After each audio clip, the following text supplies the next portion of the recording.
కళ్యాణ్ పడాల ఒక సామాన్యమైన వ్యక్తిగా, ఒక కామన్ మ్యాన్‌గా వచ్చి ఎటువంటి ఫ్యాన్ బేస్ లేకుండా, ఎటువంటి సెలబ్రిటీ స్టేటస్ లేకుండా, ఒక కామన్ ఆర్డినరీ మ్యాన్‌గా వచ్చేసి 'బిగ్ బాస్' టైటిల్ గెలుస్తాడని చెప్పేసి మీలో ఎవరైనా ఊహించారా? మరోవైపు 'డీమోన్ పవన్' తన బలంతో, తన క్యారెక్టర్‌తో, తన కామెడీతో, తన టైమింగ్‌తో అసలు చాలా అంటే చాలా ఫ్యాన్ బేస్‌ని సంపాదించుకున్నాడు 'డీమోన్ పవన్'. ఇదే కారణమంటారా? మరి 'అగ్ని పరీక్ష' సీజన్ 2 పై భారీ అంచనాలు పెరగడానికి? సో ఈరోజు మనం ఇదే టాపిక్ పైన మాట్లాడుకుందాం. ముఖం దాచుకోవచ్చు కానీ అభిప్రాయాన్ని కాదు. Welcome to our channel the mystery host Telugu. అందరికీ నమస్కారం. అగ్ని పరీక్ష సీజన్ 2 సీజన్ 1 కంటే కూడా చాలా హిట్ అయ్యే అవకాశం అయితే చాలా ఉంది. దానికి కారణం సీజన్ 1 మనకి ఇచ్చిన ఇద్దరు స్టోరీస్ని మనం గుర్తు చేసుకోవాలి. ఒకరేమో డీమోన్ పవన్, మరి ఇంకొకరు కళ్యాణ్ పడాలా. అగ్ని పరీక్ష సీజన్ 2కి ఆల్రెడీ రిజిస్ట్రేషన్స్ అయితే స్టార్ట్ అయిపోయాయి. అయితే మరి ఈసారి కూడా ఒక కళ్యాణ్ వస్తాడా, లేకపోతే డీమోన్ పవన్ లాంటి వ్యక్తి మనకు మళ్ళీ పరిచయం అవుతాడా అని చెప్పేసి చాలామంది అయితే వెయిట్ చేస్తున్నారనమాట. సో మరి ఈసారి ఇంత భారీగా అసలు ఇంతగానం మనకు అంచనాలు పెరగడానికి కారణం ఏంటంటారు? ఫేమ్ లేకుండా, అభిమాన సంఘాలు లేకుండా ఒక కామనర్ టైటిల్ గెలిస్తే ఏమవుతుంది? కళ్యాణ్ జర్నీ చాలా అంటే చాలా స్పెషల్ అనమాట. ఎందుకంటే అతను ఒక కామన్ మ్యాన్‌గా వచ్చాడు. అసలు ఎటువంటి బ్యాక్‌గ్రౌండ్ లేకుండా, ఎటువంటి సెలబ్రిటీ స్టేటస్ లేకుండా ఒక కామన్ మ్యాన్‌గా, ఒక నార్మల్ ఆర్డినరీ మ్యాన్‌గా వచ్చి కోట్లాది మంది అభిమానుల్ని సంపాదించుకున్నాడు. దానికి కారణం ఏంటి అంటే అతని క్రమశిక్షణ, అలాగే అతని నిజాయితీ. అంతేకాకుండా ఆడియన్స్‌తో కళ్యాణ్‌కి ఏర్పడిన ఒక ఎమోషనల్ కనెక్షన్ అది అతనికి చాలా బలమైంది. ప్రేక్షకులు కళ్యాణ్‌లో తమని తాము చూసుకున్నారు. అదే అతనికి బలాన్నిచ్చింది.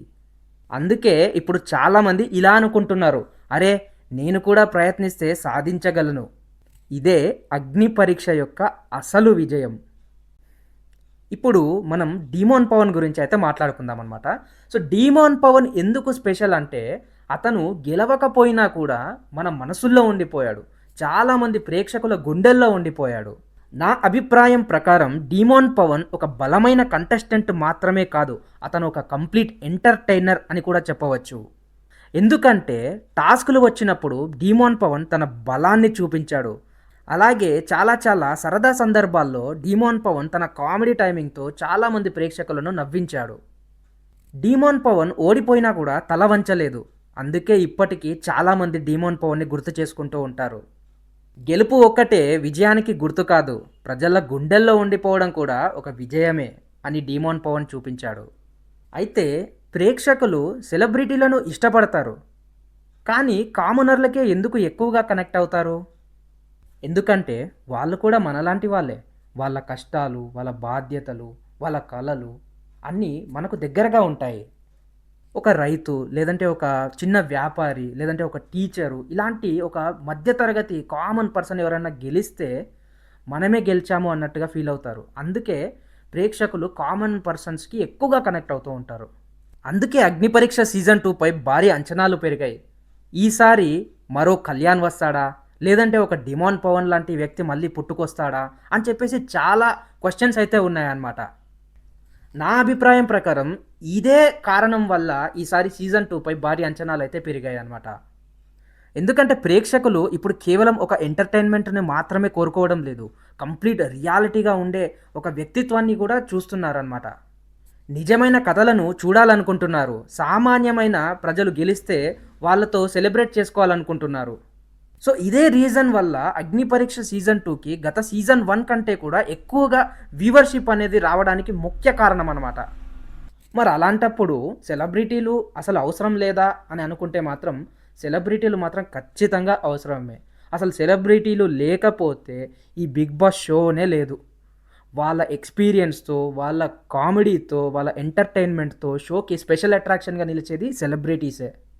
కానీ కామనర్లు కూడా మరింత బలంగా వస్తే అప్పుడు పోటీ అనేది ఇంట్రెస్టింగ్‌గా ఉంటుంది. సమాన స్థాయిలో పోటీ పడడం, దీన్నే ప్రేక్షకులు ఎక్కువగా కోరుకుంటున్నారు. మరైతే అగ్ని పరీక్ష సీజన్ 2తో ఎవరు హిస్టరీని క్రియేట్ చేస్తారో చూడాలి. అయితే సీజన్ 2లో కొత్త చరిత్ర రాయబోయేది ఎవరు? సీజన్ 1లో నుంచి కళ్యాణ్ ఒక సందేశాన్ని ఇచ్చారు, ఎటువంటి ఫ్యాన్ బేస్ లేకపోయినా విన్నర్ అవ్వచ్చు అని. ఇక డీమోన్ పవన్ ఇంకో విషయాన్ని నిరూపించారు, గెలవకపోయినా కూడా ప్రజల గుండెల్లో నిలవచ్చు అనే ఒక సందేశాన్ని ఇచ్చారు. ఇక ఈసారి అందరి చూపు కూడా సీజన్ 2 పైనే ఉంది. ఈసారి ఎలాంటి వాళ్ళు వస్తారు? కళ్యాణ్ లాంటి వాళ్ళు వస్తారా? డీమాన్ పవన్ లాంటి వాళ్ళు పుట్టుకొస్తారా? లేదా వీళ్ళిద్దరి కాంబినేషన్లో డీమాన్ కళ్యాణ్ లాంటి వాళ్ళు ఎవరైనా చరిత్ర సృష్టిస్తారా అని మనం చూడాల్సి ఉంది.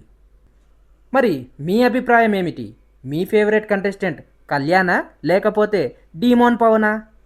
లేక మీకు ఇంకెవరైనా ఫేవరెట్ కంటెస్టెంట్ ఉన్నారా? కామెంట్లో చెప్పండి. వీడియో నచ్చితే లైక్ చేయండి. ఇలాంటి మరిన్ని అప్డేట్స్ కోసం మన ఛానల్ని సబ్స్క్రైబ్ చేసుకోండి. Until then, see you the mystery host Telugu.